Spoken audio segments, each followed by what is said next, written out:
Yep. Kuibiwa is so traumatic. Kwanza kuibiwa tao. Mimi nakumbuka nilikuanga nikishinda nikisema siwezi ibiwa. Like siwezi ibiwa. I was very careful. Mwizi mahali akotoa na mwalimu niachieni huyu. So ile siku nilikaribishwa town. Guess nilibiwa wapi? Guess. Hapa tu akaisama. Wapi? Akaisa. Nilibiwa kwa nyumba. The same day akatupatane kesho. Akaniambia sasa kesho sikuomba ruhusa gaidi. Ushapata job Dubai.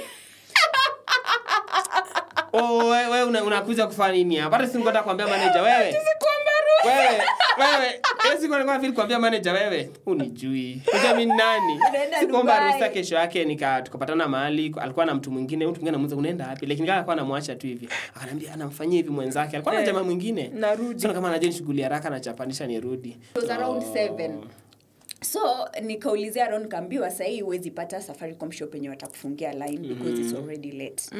So I was like ama niende police station and then the guy mwenye alikuwa hapo akaniadvise akaniambia going to the police station is the most stupidest ama the most stupid. It's a waste of time especially in Kenya. Yeah, it's the most stupid thing you'll ever do. So don't even waste your time.